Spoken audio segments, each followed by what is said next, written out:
مسلمانوں میں اور مہاجروں میں اور انصاریوں میں یہ ہو گیا تھا، معاہدہ ہو گیا تھا، بھائی چارہ ہو گیا تھا، تو کسی نے گھر میں حصہ دیا، کسی نے اپنی پراپرٹی میں حصہ دیا. لیکن کچھ ایسے بھی مسلمان تھے جن کا کوئی ٹھکانہ نہ تھا، تو وہ یہاں پر ان کے لیے بھی چبوترے بنائے گئے تھے، تو ان کو کہتے تھے صفہ والے. وہ دن کو جنگل کی لکڑیاں لا کر بیچتے تھے اور اس سے اپنا گزارا کرتے تھے، اور رات کو کسی استاد سے لکھنا پڑھنا اور دین کی باتیں سیکھتے تھے. یہ حضور صلی اللہ علیہ وسلم کے پاس آ کر اکثر رہتے تھے اور آپ کے ارشادات کو سن کر یاد رکھتے تھے. کہیں کسی دائی یا مبلغ کی ضرورت پڑتی تو اسلام پھیلانے کے لیے انہی میں سے کسی ایک کو وہاں پر بھیجا جاتا تھا. ٹھیک ہے. صفہ والے کون ہیں؟ جن کے پاس رہنے کے لیے کوئی ٹھکانہ نہ تھا. ٹھیک ہے، تو وہ چبوتروں میں رہتے تھے، ان کو کہتے ہیں صفہ والے. اب ان کا کام کیا تھا؟ وہ دن کو جنگل کی لکڑیاں لاتے تھے، جنگل سے لکڑیاں کاٹ کر لانا اور ان کو بیچنا، یہ ان کا کام تھا. اور اسی سے اپنا گزر بسر کرتے تھے، جتنا بھی کماتے ہیں دن کا اتنے میں اپنا گزارا چلاتے تھے. اور رات کو آرام نہیں کرتے تھے، بلکہ کسی استاد سے لکھنا پڑھنا سیکھتے تھے، دین کی باتیں سیکھتے تھے، اور آپ صلی اللہ علیہ وسلم کے پاس آ کر بیٹھتے تھے اور آپ کے ارشادات سن کر ان کو نوٹ کرتے تھے، ان کو یاد رکھتے تھے. اور کہیں کسی دائی، دین کی دعوت دینے والے کی، یا مبلغ میں آپ کو پہلے سمجھا چکی ہوں، تبلیغ بلغ سے بنا ہے، تبلیغ کرنا، باتوں کو پہنچانا. مبلغ جب جیسے میں لاسٹ ٹائم بتائی تھی نا کہ الف زیادہ ہوتا ہے تو زیادہ کرنے والا، انصار زیادہ مدد کرنے والے، اکبر زیادہ بڑا، اکرم زیادہ کرم کرنے والا. ویسے ہی جیسے میم آ جائے شروع میں تو وہ کام کرنے والا ہو جاتا ہے. جیسے اب انصار سے منصر ہو جائے تو مدد کرنے والا، منصور، منصر. ہاں، ویسے ہی مبلغ تبلیغ کرنے والا، بات کو پہنچانے والا، مؤذن اذان دینے والا. اوکے، تو یہ عربی کا ایک اور قاعدہ ہے. چھوٹے چھوٹے ہنٹس ہوتے ہیں، ان کو سمجھ لو. اب عربی گرامر تو نہیں چلا ہمارا، لیکن جب بھی کبھی بات اس چیز کی آئے تو یہ بات فلیش ہو کر نالج ہمیں مل جاتی ہے. تو اس طریقے سے ان کو مبلغ بنا کر یا دائی بنا کر وہاں پر بھیجا جاتا تھا. تو یہاں پر ایک بات غور کرنے کی یہ ہے کہ جن کا کوئی ٹھکانہ نہیں تھا وہ محنت کر رہے تھے. کون سی محنت؟ جنگل سے لکڑی لانا، بیچنا اور اس سے گزر بسر کرنا. آج ہمیں دیکھنے کو ملتا ہے کہ گھر ہوتا ہے، بھلے ہی ایک جھوپڑ پٹی کیوں نہ ہو، ہوتی ہے، ہٹے کھٹے ہوتے ہیں، نوجوان ہوتے ہیں، عورتیں بھی اچھی تندرست ہوتی ہیں. بجائے اس کے کہ کہیں جا کر محنت کریں، کام کریں، گھر گھر بھیک مانگتے گھومتی ہیں. جبکہ یہ تعلیم اسلام میں کہیں بھی نہیں ہے. اسلام نے یہ تعلیم نہیں دی، بلکہ انسان کو یہ تک نہیں کہنا چاہیے کہ اللہ نے مجھے غریب بنایا ہے. یہ بات الگ ہے کہ اللہ تعالیٰ سب سے پہلے حساب کتاب قیامت کے دن غریبوں کا لے گا، لیکن انسان کو اپنی زبان سے یہ اقرار مسلسل نہیں کرنا چاہیے کہ میں غریب ہوں، میں غریب ہوں. کیونکہ جو خود کو غریب کہتا ہے اللہ تعالیٰ اس کو غریب ہی رکھتا ہے. ہمیشہ یہ بات اپنی زبان پہ لانا کہ اللہ کا شکر ہے اللہ نے مجھے کھلاتا پلاتا رکھا ہے. غریب کسے کہتے ہیں؟ جس کے پاس کھانے کے فاقے پڑے ہوں، پانی تک میسر نہ ہو، گھر کے اوپر چھت نہ ہو، اوڑھنے کے لیے چادر نہ ہو، پہننے کے لیے کپڑے نہ ہو، یہ غریب ہے. لیکن اللہ کا کرم ہے کہ اللہ ہم تک رزق پہنچا رہا ہے، ہمارے پاس پانی ہے، سر کے اوپر چھت ہے. تو خود کو کبھی غریب نہیں کہنا، اللہ کا شکر ادا کرنا. اگر بہت مال آیا ہمارے پاس تو الحمدللہ، اگر لاس ہوتے جا رہا ہے ڈبل ٹائم الحمدللہ. کیوں؟ کیونکہ یہ بھی حالات اللہ کی طرف سے ہیں. خوشی میں تو ہم الحمدللہ کہتے ہی ہیں، غم میں بھی 2 مرتبہ، دگنی مرتبہ الحمدللہ اللہ کا شکر ادا کرنا سیکھنا چاہیے. تو ذرا سا کچھ ہو جائے تو انسان کے اندر یہ جذبہ ہونا چاہیے کہ وہ محنت کر کے کھائے، بھیک مانگ کر نہ کھائے. اللہ سے ہمیشہ یہ دعا کریں کہ اللہ تعالیٰ ہمیشہ ہمارا ہاتھ اوپر رکھے، مطلب دینے والا ہاتھ رکھے، نیچے نہیں، لینے والا. بھیک جب انسان مانگتا ہے تو ہاتھ آگے پھیلاتا ہے نا، ویسا ہاتھ نہیں، بلکہ دینے والا ہاتھ اللہ تعالیٰ ہمیں عطا کرے. اب جتنی بھی عورتیں مانگنے کے لیے آتی ہیں، اگر وہ چاہے تو گھر گھر جا کر برتن بھی دھو سکتی ہیں، اگر وہ چاہے تو کچھ بھی کام کر سکتی ہیں، بجائے اس کے کہ وہ بھیک مانگے. لیکن ان کو یہ پروفیشن اچھا لگتا ہے. ایسے ہی بہت سارے مرد بھی آتے ہیں، ہٹے کھٹے ہوتے ہیں، جوان ہوتے ہیں، وہ تو کچھ بھی کام کر سکتے ہیں. عورتوں کے لیے تو خیر چند سلیکٹڈ کام ہے، لیکن مرد تو کچھ بھی کام مشقت اٹھا سکتا ہے، لیکن بجائے اس کے وہ بھیک مانگنا پریفر کرتا ہے. تو یہ چیزیں انسان کے اندر نہیں ہونی چاہیے. یہاں سے ہمیں یہ سیکھ لینی چاہیے کہ جن کا کوئی ٹھکانہ نہیں تھا وہ لکڑیاں لے کر آتے تھے، بیچتے تھے اور اس سے ہی اپنا گزارا کرتے تھے. اور میں تو یہ کہتی ہوں کہ ہماری اولاد کو بھی، اللہ نہ کرے حالات اچھے آئیں گے برے آئیں گے ہم نہیں جانتے، آج ہم اپنی اولاد کی ہر فرمائش کو پورا کرتے ہیں کیونکہ ہم محنت کر رہے ہیں، لیکن کیا پتہ کل حالات کیسے رہیں گے. تو اولاد کو بھی کم کی زیادہ کی دونوں کی عادت ڈال دینی چاہیے، کیونکہ اگر ایک بار ہم نے لگژریس لائف اولاد کو دے دی وہ کم تر حالات میں کبھی ایڈجسٹ نہیں کرے گی، کیونکہ اس کو اس کی عادت پڑ گئی ہے. لیکن اگر کبھی یہ اور کبھی وہ دونوں کو ہم برابر سے رکھیں گے، بچے کے اندر احساس پیدا کر کے رکھیں گے کہ میرا باپ کتنی مشکل سے کما کر لا رہا ہے، میری ماں کتنی محنت کر کے یہ گھر کا خرچہ اٹھاتی ہے، بچت کرتی ہے، یہ احساس اگر اس کے اندر پیدا ہو جائے نا تو وہ کسی بھی حالات کا سامنا کر سکتا ہے. ورنہ پھر بچوں کے اندر بھی یہی عادت پڑ جاتی ہے کہ حالات کچھ آئے تو وہ محنت کی بجائے شارٹ کٹ اپنانے لگے. تو اس سے صفہ والوں سے یہ سیکھ ہمیں لینی ہے. نیکسٹ ہے نماز کی تکمیل اور قبلے کا رخ. مکہ میں چونکہ امن اور امان نہ تھا، مکہ کے حالات تو ہم سب جان چکے ہیں کہ بہت برے حالات تھے، اور وہاں کھلے عام بندے نماز نہیں پڑھ سکتے تھے، اس لیے فرض نماز کی صرف 2 ہی رکعت پڑھتے تھے، کیونکہ چھپتے چھپاتے پڑھنا تھا نا تو 2 رکعت ہی پڑھتے تھے. مدینہ آ کر جب مسلمانوں کو اطمینان کی سانس ملی اور مذہب کی آزادی ملی تو ظہر، عصر، عشاء کی 4 رکعتیں پوری کی گئیں. ظہر، عصر، عشاء ان نمازوں کی 4 رکعتیں پوری کی گئی. مغرب کی 3 اور فجر کی 2 ہی رکھی گئیں. کس لیے؟ کیونکہ صبح کے وقت لمبی قرات یعنی رکعتوں کے بدلے زیادہ قرآن پڑھنے کا حکم ہے. فجر کی نماز، ہم بھی جب فجر کی نماز پڑھتے ہیں نا تو رکعتوں کو لمبی کیا کریں. اب ہمیں زیادہ بڑی بڑی صورتیں تو نہیں آتی، کیا کریں؟ تو ایک ایک رکعت میں 5 صورتیں پڑھ لیں. افضل یہ ہے کہ ترتیب سے پڑھیں. ترتیب ان دا سینس سمجھو پہلی رکعت میں سورۃ الفیل، سورۃ القریش، سورۃ الماعون، سورۃ الکوثر، سورۃ الکافرون، 5 ہو گئی. سورۃ الکافرون بھی سنت میں آ گئی، جو آپ صلی اللہ علیہ وسلم افضل کہتے تھے. سورۃ الکافرون اور سورۃ الاخلاص کو فجر اور مغرب کی 2 سنتوں میں پڑھنا، ٹھیک ہے. نیکسٹ رکعت میں سورۃ النصر، سورۃ الاخلاص اور سورۃ الفلق، سورۃ الناس، یہ پڑھ لیں، ٹھیک ہے. تو ترتیب بھی ہو جائے گی، سنت بھی ادا ہو جائے گی، نماز بھی لمبی ہو جائے گی. اس طریقے سے یہی 10 صورتیں آتے تو یہی پیٹرن ہم 4 رکعت میں کر سکتے ہیں. ورنہ اور زیادہ صورتیں آتے تو ترتیب رکھنا، ترتیب سے نماز قرآن کو پڑھنا افضل ہے. مطلب جہاں سے ہمیں صورتیں آتی ہیں، سمجھو ابھی ہمیں آتی ہے سورۃ الہمزہ سے آتا ہے تو پہلے سورۃ الہمزہ پڑھیں گے، سورۃ العصر پڑھیں گے، سورۃ التکاثر، پھر سورۃ القاریہ، پھر اس کے بعد سورۃ الزلزال اور سورۃ العادیات، اس کے بعد سورۃ الفیل. اس طریقے سے ترتیب قائم کر کے پڑھنا زیادہ افضل ہے. تو فجر کی نمازوں کو لمبا کرنا ہے، یعنی قرآن کو زیادہ پڑھنا ہے فجر کی نماز میں. یہ آپ صلی اللہ علیہ وسلم کا طریقہ تھا اور آپ نے یہی پسند فرمایا. جماعت کے ساتھ نماز پڑھنے کے لیے ضرورت اس کی تھی کہ مسلمانوں کو مقرر وقت پر بلانا پڑے. اب کوئی تو ایک پراپر ٹائم ہو نا کہ یہ ٹائم پہ سب لوگ اکٹھا ہو جائیں تب ہم جماعت سے نماز پڑھیں گے، لیکن بلانے کے لیے کوئی طریقہ نہیں تھا کیونکہ اس سے پہلے کبھی بلایا ہی نہیں تھا. تو اب سب لوگ سوچنے لگے کہ کیا کریں. کسی نے کہا کہ شنک بجائے، لیکن یہ غیروں کا طریقہ تھا. پھر کسی نے کہا کہ زور سے گھنٹا بجائیں گے، لیکن یہ عیسائیوں کا طریقہ تھا، کرسچنس کے چرچ میں بیل ہوتی ہے نا بڑی سی. پھر کسی نے کہا جو بیوگل جیسا ہوتا ہے وہ بجائیں، لیکن یہ یہودیوں کا طریقہ تھا. تو اسلام کھیل تماشے کا نام نہیں ہے، اور ایسی بیکار کی چیزوں سے بلانا یہ کوئی سٹینڈرڈ چیز بھی نہیں، کیونکہ ہمارا سٹیٹس الگ ہے، ہمارا لیول الگ ہے. تو ایسی بیکار سی چیزوں سے پکار کر مسلمانوں کو بلانا کچھ صحیح نہیں لگ رہا تھا. ہر کوئی اسی سوچ میں تھا کہ کیا کیا جائے. تو ایک دن کیا ہوتا ہے، حضرت عبداللہ ابن زید انصاری رضی اللہ تعالیٰ عنہ نے خواب دیکھا. کیا خواب دیکھا؟ اللہ اکبر، اللہ اکبر، اشہد ان لا الہ الا اللہ واللہ، اللہ اکبر، ٹھیک ہے. اذان کے جو کلمات ہیں وہ انہوں نے سنے، اشہد ان محمد رسول اللہ، یہاں تک. تو ان کو یہ سارے کلمات جو ہیں پسند آئے، مطلب انہوں نے خواب میں سنے. دوسرے دن یہ فوراً آپ صلی اللہ علیہ وسلم کے پاس چلے گئے اور کہا کہ اے اللہ کے نبی، میں نے ایسے خواب دیکھا ہے.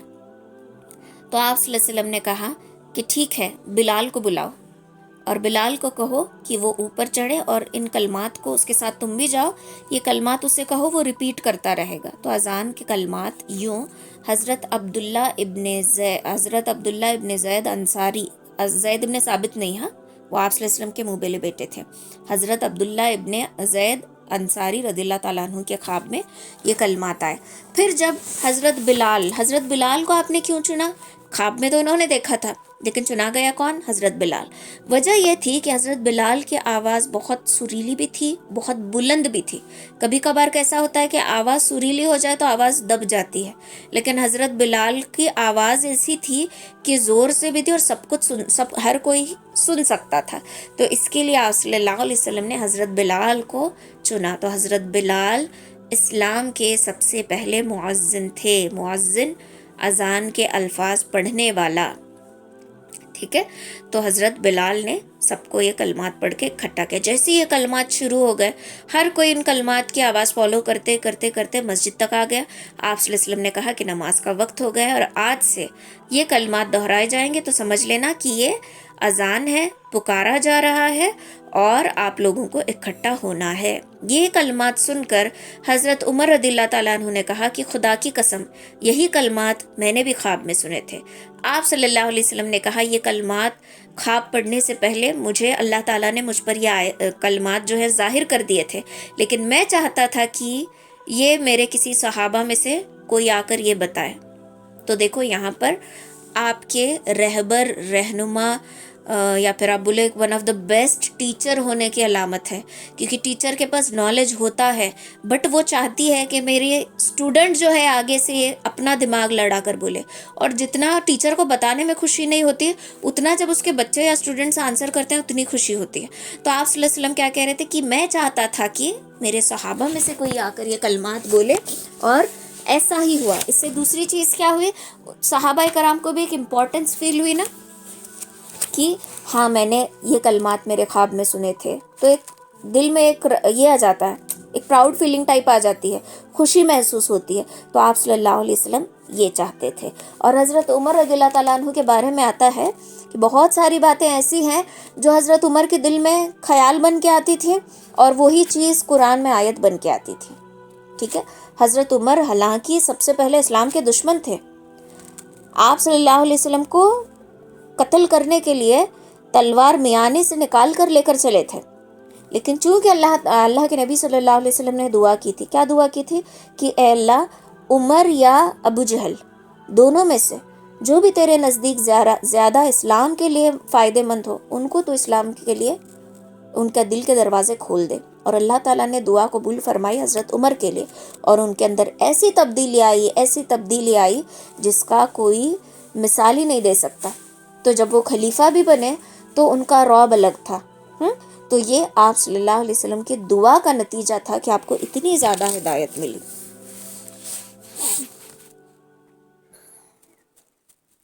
اب جیسے ہی یہ کلمات پکارے گئے تو سب لوگ اکٹھا ہو گئے، پھر سب لوگ نماز پڑھنے لگے۔ سب لوگ اکٹھا ہو جاتے تھے، نماز پڑھتے تھے۔ تو سب سے پہلے حضرت مصعب ابن عمیر نے، جو حضور صلی اللہ علیہ وسلم سے پہلے ہی امام بن کر مدینہ بھیجے گئے تھے، مدینہ آ کر جمعے کی نماز ادا کی۔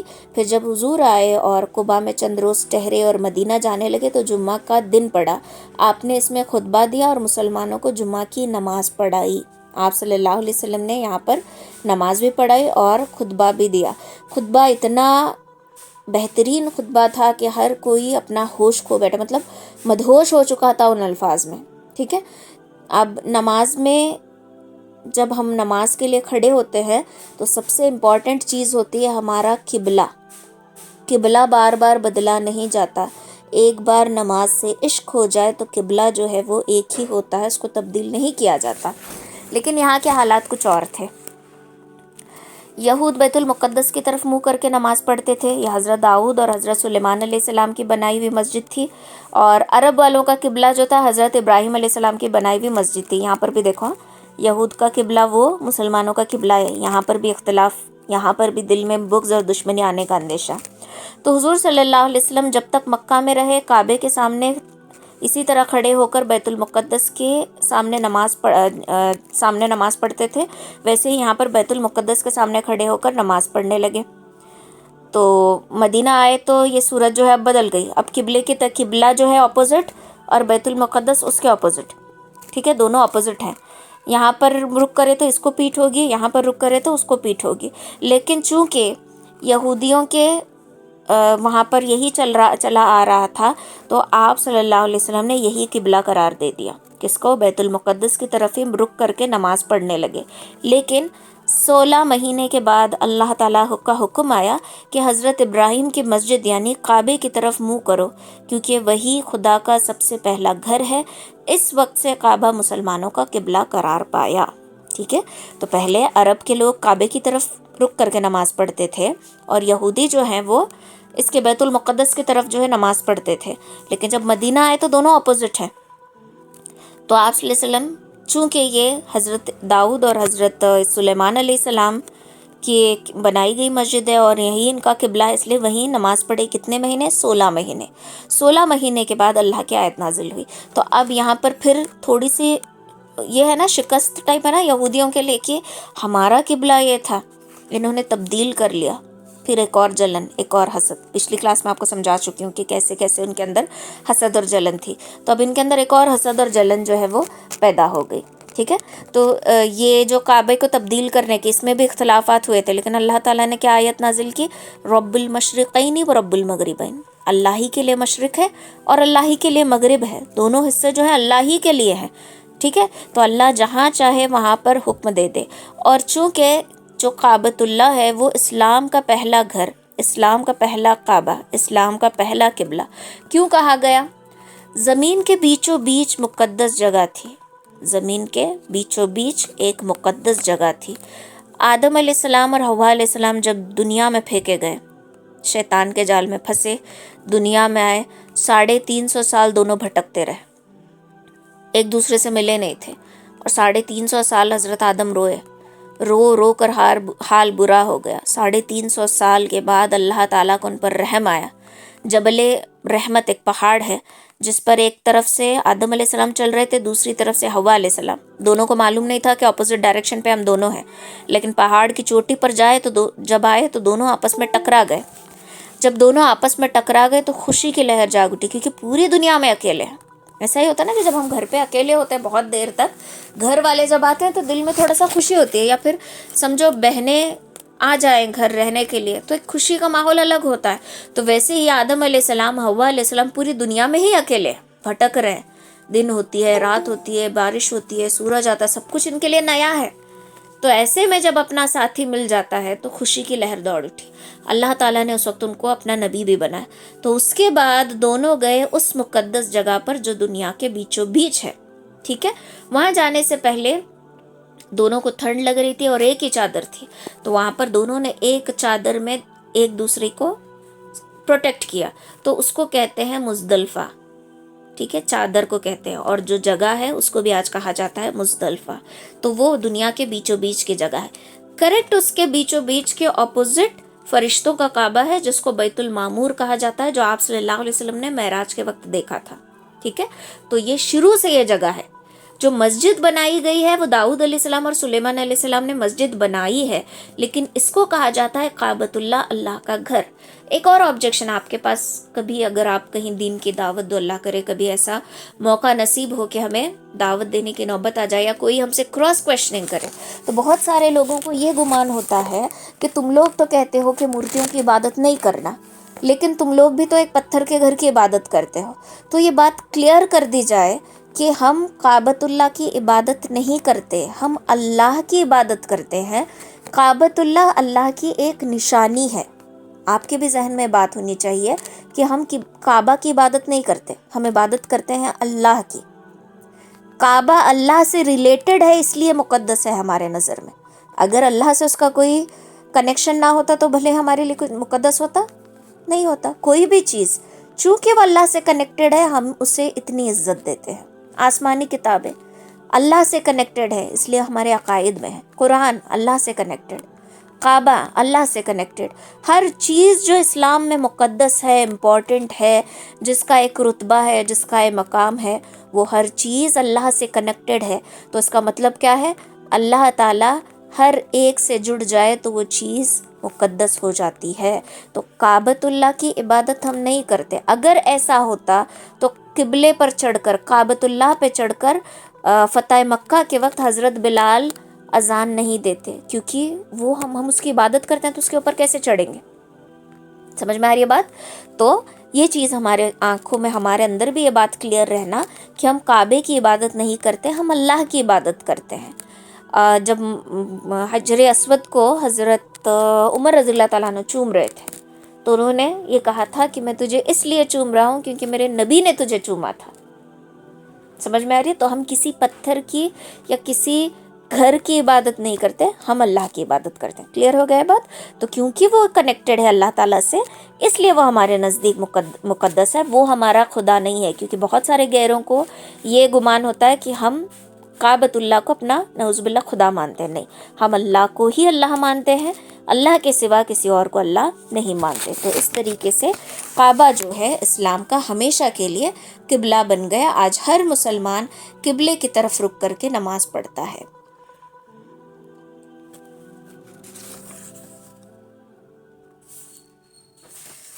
اب بھائی چارہ ہو گیا تھا، ہر ایک کو اپنے اپنے گھر میں پراپرٹی میں جگہ مل گئی تھی. لیکن ایک چیز یہ تھی کہ مکہ والوں کو کھیتی نہیں آتی تھی، وہ تجارت میں ماہر تھے. مدینہ والے کھیتی کرتے تھے. تو انہوں نے کیا کیا، مدینہ والوں نے ایک زمین کھیتی، اس کا کھجور کا کھیت جو ہے وہ دے دیا اور کہا کہ اسے مہاجروں میں تقسیم کر دو، وہ اس میں کھیتی کر کے اپنا کاروبار کریں گے. لیکن ان کو کھیتی آتی نہیں تھی تو انہوں نے کیا کیا، وہاں پر وہ کرنا سیکھ لیا. پھر وہ ساری جو بھی اس کا منافع آتا تھا، مہاجروں نے کہا کہ اس کا کچھ حصہ انصاریوں کو دے دو کیونکہ انہوں نے ہمیں یہ چیز دی ہے. تو دیکھو کتنے دل صاف. کسی بھی مہاجر نے یہ نہیں کہا کہ ہم نے یہاں پہ دن رات محنت کی ہے، نہیں. تو ہر کوئی اپنی الگ الگ تجارت میں لگ گیا. حضرت ابو بکر جو ہیں وہ کپڑوں کی تجارت کرنے لگے، حضرت عمر کھجوروں کی تجارت کرنے لگے. ہر کوئی الگ الگ تجارت میں لگ گیا، لیکن ہر کوئی محنت کر کے کماتا تھا. ہاں چلو بھائی، انہوں نے مجھے یہ دیا ہے، بھائی چارہ کیا ہے، اب میں آرام سے بیٹھوں گا، انصار محنت کر کے لائیں گے اور میں کھاؤں گا. نہیں، یہ کسی نے نہیں سوچا.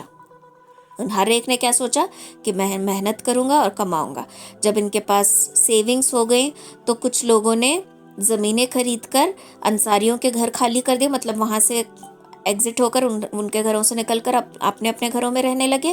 اور جو لوگ یہ نہ کر سکے وہ کچھ رقم دے کر انصاریوں کے جو بلاکس ان کو ملے تھے رہنے کے لیے، اس کو خرید لیا، لیکن کسی کے اوپر بوجھ نہیں بنے. تو دوسری بات ہمیں کیا سیکھنے کو ملتی ہے کہ انسان اپنے دم پر کچھ کرے، کسی کے اوپر بوجھ بن کے نہ رہے. کچھ بھی کرو لیکن کرو، کسی کے اوپر بوجھ نہیں بننا. عورتیں بھی جو کر سکتی ہیں کر لیں، تھوڑی بہت خود کی بھی چیز اپنے اندر رہنا. ایسا نہیں کہ بے حیائی ہو کر اپنے حدود کو پار کر کے کچھ کرو، لیکن کچھ تو ہاتھ میں ہنر رہنا بول رہی ہوں میں. کم کرنا مطلب یہ نہیں کہ آپ جاؤ جاب کرو، ایک ہاتھ میں کوئی نہ کوئی ہنر اپنے رکھنا. آپ پڑھانے کا ہنر رکھو، آپ مہندی کا ہنر رکھو، آپ ایمبرائڈری، زردوسی، اسٹچنگ، جو بھی پینٹنگ ہے، جو بھی ہے. پینٹنگ مطلب فیبرک پر پینٹنگ ہے، یہ نہیں تصویریں بنانے والی پینٹنگ نہیں بول رہی میں، کیونکہ وہ جائز نہیں ہے. جو بھی آپ کر سکتے ہیں، ایک ہنر اپنے پاس رکھنا. ایجوکیشن آپ 10th تک بھی سیکھے ہیں تو بچوں کو ٹیوشنز لینے کا ہنر رکھو، کچھ تو رکھو، تاکہ ایک وقت کبھی زندگی میں اپ اینڈ ڈاؤن آ جائے تو یوں محسوس نہ ہو کہ میں کچھ اپنے شوہر کی ہیلپ نہیں کر سکتی، میں کچھ بھی نہیں کر سکتی. یہ خیال اپنے اوپر نہیں آنا. اس کے لیے ہر ایک چیز کا ہنر اپنے اندر رکھنا، ہر ایک ٹیلنٹ کو اپنے اندر پیدا کرو. آج کل کتنے ہمارے پاس اپارچونیٹیز ہیں. ہم کمپیوٹر سیکھ سکتے ہیں، سکھا سکتے ہیں، ٹیوشنز لے سکتے ہیں. ہاں، کوئی ہنر آتا ہے ہمیں، کیک، ڈیزرٹس بنانے کو آتا ہے، بیکنگ آتی ہے، وہ ہم کر سکتے ہیں. جو بھی حلال طریقے سے ہم جو بھی گھر بیٹھے کر سکتے ہیں نا، وہ ہنر اپنے اندر پیدا کرنا، تاکہ کل کو ہم کسی کے اوپر بوجھ نہ بنے رہے. سمجھ میں؟ اپنے اولاد پر بھی بوجھ، اپنے اولاد کے بھروسے بھی نہیں رہنا، کیونکہ اولاد کچھ وقت تک اپنی رہتی ہے، جو بہت نصیب والے ہیں ہر وقت تک ان کی اولاد آخر تک ان کی اپنی رہتی ہے. جن کے نصیب میں یہ چیز نہیں ہوتی، بہت سارے ماں باپ کو ایسا دیکھا گیا ہے کہ اولاد ماں باپ کو بوجھ سمجھ کر ان کو درکنارے کر دیتی ہے. تو اپنی بچت، اپنے لیے کچھ رکھا کرو، سب کچھ اولاد پر نچھاور نہیں کرنا. اولاد کب ہاتھ دے گی بول نہیں سکتے، ہر کسی کی اولاد اتنی اچھی نہیں ہوتی اور اب کے حالات تو بہت الگ ہیں. تو اپنے ہاتھ میں کوئی نہ کوئی ہنر رکھنا ضرور. کچھ نہ صحیح آپ قرآن پڑھنا پڑھانا سیکھو. کل کو اس سے بھی آپ کیا کر سکتے ہو، کچھ تو کر سکتے ہو، ہے نا. تو ہر ایک ہنر اپنے اندر ہونا. اسی طریقے سے صحابہ کرام نے ہر ایک ہنر سیکھا بھی، علم بھی سیکھا، مبلغ بھی بنے، سکھایا بھی. اب نیکسٹ یہ چیز آتی ہے کہ ایک اور گمان ہوتا ہے کہ ہم دین سکھا کر اس کی اجرت لیں گے تو یہ گناہ ہوگا. ایسا بالکل بھی نہیں ہے. اب کے دور میں علماء کرام نے یہ فتویٰ دے دیا ہے کہ اب کا دور ایسا ہے کہ جب تک انسان اپنے جیب سے کچھ خرچ نہیں کرتا تب تک اس کو اس کی اہمیت نہیں ہوتی.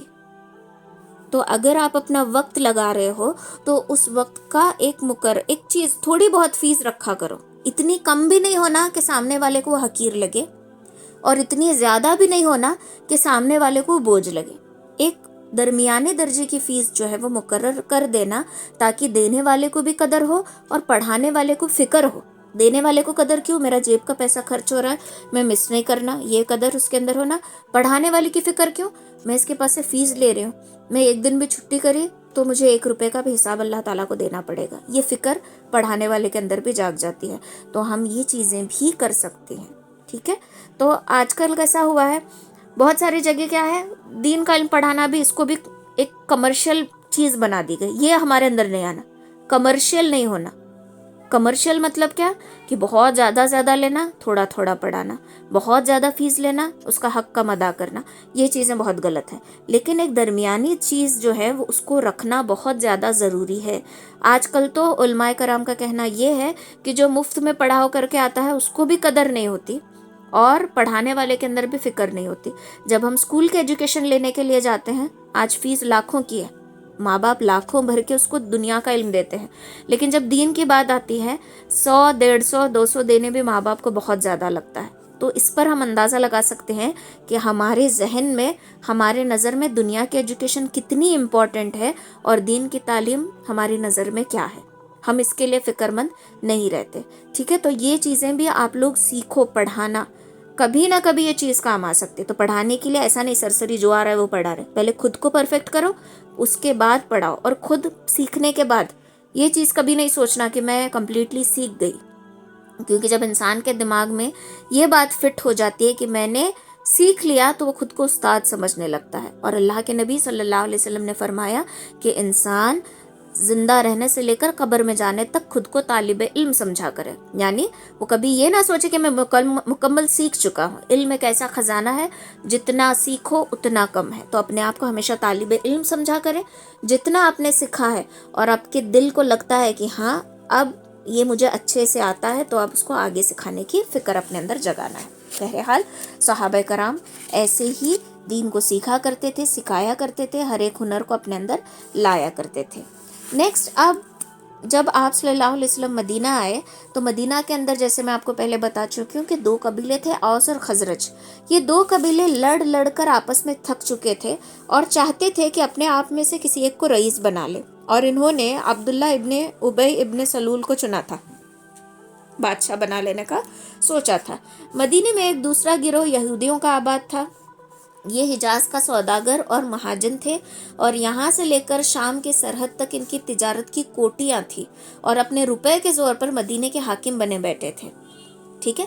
اپنی مصلحت کے لحاظ سے وہ کبھی اوس کا ساتھ دیتے تھے تو کبھی خزرج کا ساتھ دیتے تھے. جیسے کہ میں آپ کو بتا چکی ہوں کہ حجاز کے جو یہود تھے پیسے کے دم پہ بات کرتے تھے، غریبوں کو سود دے دے کر ڈبا چکے تھے اور کبھی ان کا ساتھ دیتے تھے کبھی ان کا ساتھ. جیسے وہ اپنے یہ ہوتے نا دال گوٹھنی، کبھی ادھر پھرتی ہے کبھی ادھر پھرتی ہے، یہ حال ان کا تھا. بن پینڈی کا لوٹا جسے بولتے ہیں. تو یہ دونوں کو آپس میں لڑاتے تھے اور مزہ لیتے بیٹھ جاتے تھے. آپ صلی اللہ علیہ وسلم جب مدینہ آئے تو شروع میں انہوں نے شاید یہ سمجھ کر ایک ایسا مذہب لے کر آئے ہیں جو ہمارے مذہب کے قریب ہے، آپ کی مخالفت انہوں نے نہیں کی تھی یہودیوں نے کیا سوچا تھا کہ ان کا مذہب تھوڑا تھوڑا ہمارے قریب قریب ہے، تو انہوں نے مخالفت نہیں کی۔ آپ شہر کی بے اطمینانی اور بدآمنی کی حالت کو دیکھ کر یہ مناسب سمجھا آپ صلی اللہ علیہ وسلم نے کہ مسلمانوں اور یہودیوں کے درمیان ایک سمجھوتا کیا جائے، اور ایسا سمجھوتا کیا جائے کہ ہر کوئی آزادی سے رہنے لگے، ہر ایک کا مذہبی حق محفوظ ہو، اور شہر کے سارے رہنے والے خواہ مسلمان ہو یا یہودی ہو یا باہر سے حملہ کرنے والے، ہر ایک کا یہ لوگ مقابلہ کر سکیں۔ چنانچہ آپ صلی اللہ علیہ وسلم نے یہودیوں سے بات چیت کر کے ایک معاہدہ کر لیا، ایک پکا وعدہ کر لیا، جن کے بعد اب دونوں امان سے رہنے لگے۔ لیکن عبداللہ ابن ابی کو یہ خیال تھا کہ اگر محمد مدینہ نہیں آتے تو میں بادشاہت کا تاج پہن چکا ہوتا۔ چونکہ محمد صلی اللہ علیہ وسلم آئے، میں بادشاہ نہیں بن سکا، سب کی توجہ انہوں نے سمیٹ لی اور یہ سب کے رہبر بن چکے اور مجھے اب کوئی دیکھتا نہیں۔ تو یہ اس نے منہ پر کچھ نہیں بولا، زبان سے اس نے کچھ نہیں بولا، زبان سے ہنستے ہی بات کرتا تھا، لیکن دل میں یہ مسلمانوں کا خلاف سخت دشمن تھا، مخالف تھا، منافق تھا۔ تو یہ بہت زیادہ خطرناک دشمن بن چکا تھا۔ اب مکہ میں جو کچھ لوگ رہ گئے تھے ان کی کوئی حیثیت نہیں تھی، مکہ والوں نے ساری جائیداد ان کی قبضہ کر لی تھی، ان کے پاس بہت غریبی آ چکی تھی۔ مدینہ میں جو تھے وہ مکہ نہیں جا سکتے تھے، اور اگر جاتے بھی تو چوری چھپتے ایسے جا کر کعبۃ اللہ کا طواف کر کے آتے تھے، لیکن آزادی سے جانا ان کے لیے اب محال تھا۔ مسلمانوں کے اب 3 دشمن ہو چکے تھے۔ مکہ میں مسلمان کے ایک ہی دشمن تھے، کافر، لیکن مدینہ آ کر 3 دشمن ہو گئے، مکہ کے کافر، مدینہ کے منافق اور حجاز کے یہود۔ ان تینوں کا سامنا اب ان کو کرنا پڑا، اور تینوں کا سامنا کرنے کے لیے تینوں کے الگ الگ تدبیریں تھیں۔ ایک ہی ٹیکنیک سے ایک کا سامنا، ہر ایک کا سامنا نہیں کر سکتے تھے، ہر ایک کو الگ الگ تدبیر سے ان کا سامنا کرنا پڑ رہا تھا۔ اور اب منافق جو کہ سامنے سے مسلمان ہو چکے تھے، سامنے سے اچھے بنتے تھے، اسلام کا دعویٰ کرتے تھے، لیکن اندر اندر مخالفت کرتے تھے، مسلمانوں کو تکلیف دیتے تھے، مسلمانوں کی باتیں یہاں تک پہنچاتے تھے۔ تو اب یہ چیز مکہ والوں کو پتہ چل گئی۔ مکہ والوں نے یہودیوں کو دھمکی دے دی کہ اگر تم نے ان لوگوں کو وہاں پر امن سے رہنے دیا تو ہم تمہارے یہاں آئیں گے، تمہارے اوپر ہلہ بولیں گے، تمہارے اوپر حملہ کریں گے، تمہاری عورتوں کی عزتیں محفوظ نہیں رہیں گی، تمہیں ہم سے کوئی بچا نہیں سکے گا۔ اب یہاں پر یہود جو ہیں وہ ڈر گئے اور یہ آپ صلی اللہ علیہ وسلم کی مخالفت کرنے پر آمادہ ہو گئے۔ لیکن جب یہ آپ کے پاس آئے، آپ صلی اللہ علیہ وسلم کے پاس آئے، آپ صلی اللہ علیہ وسلم کو اس کی بھنک لگ چکی تھی، اور آپ نے کہا کہ کیا تم ان کی باتیں سن کر کیا تم اپنے بھائیوں کا خون بہانا چاہتے ہو؟ یوں تیوں کر کے یہ چیز تھم گئی، لیکن آگے یہ چیز تھمنے والی نہیں تھی، کیونکہ اب جو ہے کافروں کی وہ ایک ہٹ درمی ایک ضد ہوتی ہے نا، جیسے ہم نے شروع میں پڑھا تھا کہ مکہ والوں کے اندر ضد اور ہٹ درمی تھی۔ کیسی ہٹ درمی؟ کہ اگر وہ چیز صحیح بھی ہے بٹ ان کو وہ چیز نہیں کرنی، چاہے کچھ بھی ہو جائے وہ چیز نہیں کرتے تھے۔ ایک معمولی ہارس ریس پر گھوڑے دوڑانے کی جو ریس تھی، اس پر کسی کا گھوڑا 1 انچ آگے آ گیا تھا، اس پر جو جنگ چلی 40 سال تک جنگ چلی، کوئی بڑی بات نہیں تھی، لیکن ضد ایسی تو ایسی ضد والے مکہ تھے، تو بھلا مدینہ میں رہنے والے مسلمانوں کو کیسے آسانی سے چھوڑ سکتے تھے؟ اب وہ ہر ممکن کوشش کرنے لگے کہ کس طریقے سے وہاں پر بھی ان کو نقصان پہنچا سکے۔ ایک ہٹ درمی ہے، دوسرا انسان کے اندر جب حسد آتی ہے تو وہ ہر چیزیں کرنے لگتا ہے۔ آج بھی ہر ایک کی پرابلم یہی ہے، ہر کوئی کیا کرتا ہے، میں پریشان ہوں، میں تکلیف میں، اس کی فکر اسے نہیں ہوتی، اس کو اس کی فکر ہوتی ہے کہ سامنے والا خوش اور اطمینان سے کیوں ہے، سامنے والا آرام سے زندگی کیوں گزار رہا ہے، سامنے والا ہنستا نظر آ رہا ہے تو کیوں آخر نظر آ رہا ہے، خود کا اس کا رونا دھونا چلا ہے تو اس کی پرواہ نہیں، اس کو فکر ہے اپنے سامنے جو میرے سامنے جو میرا کمپٹیٹر ہے جس سے مجھے حسد ہے، وہ خوشی سے کیوں جینے لگا ہے۔ تو یہی چیز مکہ والوں میں تھی۔ اب ان کو پرابلم ہو رہی تھی کہ مسلمان مدینے میں اس طریقے سے آرام سے کس طریقے سے رہتے ہیں۔ اب یہاں سے ان کی الگ الگ چالیں شروع ہو گئی، یہ ساری چالیں ہم انشاءاللہ نیکسٹ کلاس میں دیکھیں گے۔ تو آج کا جتنا بھی ہم نے سنا اس کا سارا نچوڑ یہ ہے، اس سیرت سے ہمیں یہ سبق ملتا ہے کہ انسان کو ہاتھ پہ ہاتھ دھرے رہ کر نہیں بیٹھنا چاہیے، اس کو محنت کرنا ہے، اس کو دین سیکھنا ہے. جیسے صفہ والے تھے، وہ لوگ دن بھر محنت کرتے تھے، رات کو تھک گئے سوچ کر سوتے نہیں تھے، آرام نہیں کرتے تھے، بلکہ دین سیکھتے تھے. آج ہم کیا کرتے ہیں کہ آج میں بہت تھک گئی ہوں، کلاس نہیں جوائن کروں گی. آج میں بہت تھک گئی ہوں، مکتب نہیں جاؤں گی. کلاس جوائن کرنا تو چھوڑو، گھر بیٹھے ہم کلاس جوائن کرتے ہیں. مکتب کوئی جاتا ہے تو نہیں، آج بہت بیزار آ رہا ہے، میں نہیں جاؤں گی. جبکہ صحابہ کرام کا دور ایسا دور گزرا ہے کہ وہ لوگ ہر ممکن کوشش، ہر جگہ سے جہاں پہ دین ملتا تھا دین کو حاصل کر لیتے تھے، جہاں پہ دین سیکھ سکتے تھے وہاں سے دین سیکھتے تھے. لیکن ہم کیا کرتے ہیں، آج ہمارے پاس آپشنز بہت ہیں لیکن ہمارے اندر جذبہ ٹھنڈا پڑ چکا ہے. علم بہت ہے لیکن علم پر عمل کرنے میں ہم پیچھے رہ گئے. علم بہت زیادہ سیکھ لیا. اور ایک چیز غور کرنے کی یہ ہے کہ جب تک ہمارے پاس علم نہیں تھا ہماری عبادتوں میں زیادتی تھی. سمجھ میں آ رہا ہے کہ جب ہمارے پاس علم نہیں تھا تو ہم عبادت کثرت سے کیا کرتے تھے. جب علم آ گیا تو ہماری عبادتوں میں کمی آ گئی. کیسے؟ جب علم نہیں تھا تو اب ہم پوری نماز پڑھتے تھے.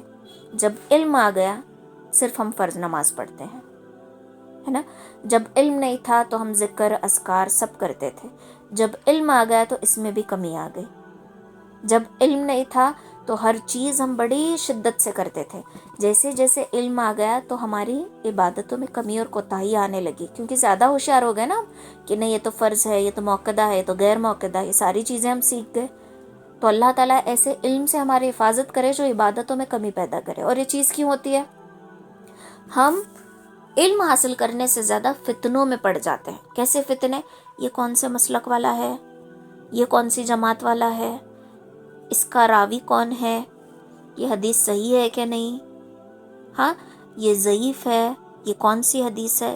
اس میں ہم الجھ گئے ہیں. جب سے ہم اس میں الجھ گئے ہیں ہماری عبادتوں میں کمیاں آ گئی ہیں. جب سے ہم اس میں الجھے ہیں ان چیزوں کو ہم نے چھوڑ دیا. جبکہ ضعیف حدیث بتانے والے بھی آپ صلی اللہ علیہ وسلم کے صحابہ کرام ہیں، صحیح حدیث بتانے والے بھی آپ کے ساتھی ہی ہیں. ان کے اعمال کے حساب سے حدیث کو صحیح ضعیف اس طریقے سے الگ الگ اس میں ڈیوائیڈ کیا گیا ہے. لیکن ہم یہ جو سوچتے ہیں کمپلیٹلی ضعیف حدیث کو ریجیکٹڈ کر دینا، یہ بہت بڑی بری بات ہے. یہ چیز نہیں کرنی چاہیے کیونکہ ان کے قدموں کی دھول بھی ہم نہیں، جو ہے ضعیف حدیث بیان کر رہے ہیں ان کے ہی قدموں کے دھول کے برابر بھی ہم نہیں. ہمارا کوئی کمپیریزن ہی نہیں ہے ان کے ساتھ، اور ہم ان کو ایسے ریجیکٹ لسٹ میں ڈالتے ہیں. تو جتنا علم آتا ہے نا اتنا ہمارے اندر وہ چالاکی، وہ ہوشیاری نہیں آنی کہ میں بہت ہوشیار ہوں، ہم اتنا پڑھیں گے تو ہو جائے گا، میں یہ چیز حرام ہے، یہ چیز حلال ہے، یہ جائز ہے، ناجائز ہے، یہ وہ. ہم اس میں الجھے ہیں. دیکھو میں تو یہ کہتی ہوں کہ جب تک ان ڈیٹیل معلوم نہ ہو تب تک حرام کا فتویٰ بھی دینا ہمارے لیے جائز نہیں ہے.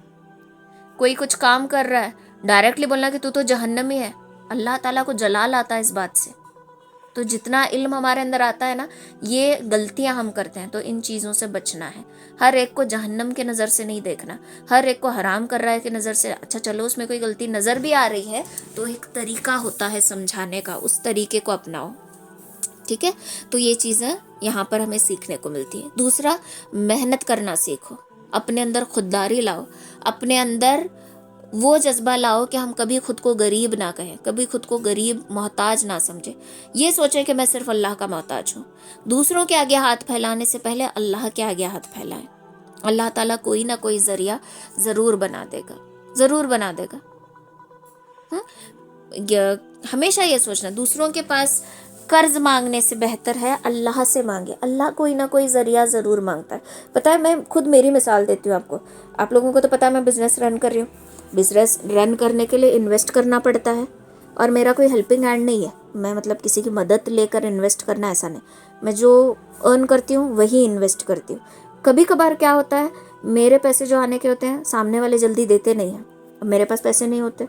اب مجھے اگر میں نے کسی سے کریڈٹ پہ لیا ہے تو ان کو ایک ٹائم رہتا ہے دینا پڑتا ہے پیسے. میرے پاس تب نہیں ہوتے. میں ہوئے اتنی ممکن کوشش کرتی ہوں کہ میں کسی کے پاس نہ مانگوں، بھلے ہی جو میرے دینے والے ہیں میں ان سے بھی مانگنے سے گریز کرتی ہوں. جب ہوں گے وہ دیں گے. مجھے مانگنے پہلے بہت یہاں تک آتا ہے، پسینہ آتا ہے مجھے، پتہ نہیں کیوں. تو میں یوزولی اللہ سے مانگتی ہوں. ٹھیک ہے، کل ہی کی بات تھی، مجھے بہت ضرورت تھی، میں 2 رکعت پڑھ کے اللہ سے مانگی تھی، فوراً 2 لوگوں کی پیمنٹ آ گئی. تو ایسا ہوتا ہے، اللہ مدد کرتا ہے. میں یہ دکھاوا کر کے نہیں بول رہی، اللہ معاف کرے اگر تھوڑا بھی دکھاوا آیا ہو تو میرے اندر، لیکن میں ایک بات بتا رہی ہوں، کتنی بھی مشکل آئے اللہ سے مانگو. کیوں؟ اللہ ذریعہ بنا دے گا، اللہ کہیں نہ کہیں سے انتظام کر لے گا. بجائے اس کے دوسروں کے سامنے ہاتھ پھیلا کر ادھار مانگنے سے، قرض لینے سے، یہ بہتر ہے کہ اللہ سے مانگو. اللہ ڈائریکٹلی انڈائریکٹلی کہیں سے بھی مدد ضرور کرے گا. اور جب میں ایسا کرتی ہوں نا، میرا یقین اور زیادہ مضبوط ہو جاتا ہے. آپ بھی یہ چیز کر کے دیکھو، انشاءاللہ آپ کا یقین مضبوط ہوتا جائے. کوئی بھی بات ہو، کوئی بھی کیوں نہ کام ہو، اللہ سے مانگو. کوئی بھی چیز کیوں نہ ہو، اللہ سے ضرور مانگو. اللہ وہ چیز ڈائریکٹلی یا انڈائریکٹلی آپ کے پاس ضرور پہنچائے گا. تو یہی چیز آج کی کلاس سے ہمیں سیکھنے کو ملتی ہے کہ کسی کے محتاج بننا نہیں، خوددار بننا، محنت کرنا، اپنے اندر ہر ایک مکمل ہنر کو جو ہے وہ پیدا کرنا. جو ہم سیکھ سکتے ہیں اس کو سیکھنا، جتنا ہم آگے سکھا سکتے ہیں ان کو سکھانا. کسی کے اوپر ڈپینڈ نہیں رہنا، کسی کے بھروسے نہیں رہنا کہ میری اولاد کل مجھے دیکھے گی. نہیں، اپنی تیاری خود کرو. دیکھو، جو لوگ آپ کے مر جانے کے بعد 3 دن تک آپ کے لیے 1.25 کی تسبیح پڑھیں گے، قرآن پڑھیں گے، چوتھے دن سے بھول جائیں گے. ہنسی خوشی اچھے کھانے میں برتن آ رہے ہیں، لوگوں کے گھروں سے برتن آ رہے ہیں. آج کل تو وہ پہلے تو کیسا ہوتا تھا، دال چاول بنا کر دیتے ہیں. ابھی کیسا ہے، آلسی لوگ ہیں ہم لوگ، پیسے ہیں ہمارے پاس، ہوٹل میں آرڈر کر دیتے ہیں، بریانی آ جاتی ہے، گھروں تک پہنچاتے ہیں. کھانے پینے میں ہر کوئی مصروف ہو جاتا ہے، مرنے والے کو 3 دن کے بعد بھول جاتا ہے. جو لوگ اس طریقے سے آپ کو بھول سکتے ہیں، وہ لوگ آپ کے بڑھاپے میں جب آپ کے ضرورتوں کو پورا کرنا ہو کیسے پورا کر سکتے ہیں. تو کسی کے بھروسے نہیں رہنا کہ میرے لیے پڑھ کر بخشیں گے، میرے لیے یہ کریں گے، میرے خدمت کریں گے. نہیں، کسی کے بھروسے مت رہو، اللہ کے بھروسے رہو. اللہ پھر انہی کے دلوں میں رحم ڈال دے گا. ٹھیک ہے؟ تو اپنی تیاری خود کر کے رہنا، کسی کے اوپر ڈپینڈ نہیں رہنا. سیرت پڑھنے کا مقصد کیا ہوتا ہے کہ ایک سبق حاصل کرتے رہنا اس سے، کہ ہم کیا نیا ہمیں سیکھنے کو مل رہا ہے، کون سی چیز ہم اپنی زندگی میں ڈھال سکتے ہیں. یہ بھی چیز ہو گئی اور ہسٹری بھی ہم جان گئے. ٹھیک ہے؟ تو اگلی کلاس میں انشاءاللہ دیکھیں گے کہ کافروں نے کیا کیا سازشیں کی، جنگیں کس طریقے سے ہوئی اسلام میں، اور پھر دھیرے دھیرے کر کے ہر ایک مرحلے کو مسلمانوں نے کس طریقے سے پار کیا. نیکسٹ کلاس انشاءاللہ ویڈنسڈے رہے گی، سیم ٹائم. آپ لوگ سب جوائن ہونا، اور بھی کوئی نیو جوائن ہونا چاہتا ہے تو ان کو لنک بھیجا کرو، وہ بھی جوائن ہو جائیں گے. ٹھیک ہے؟ سبحان اللہ و بحمدہ، سبحانک اللہم و بحمدہ.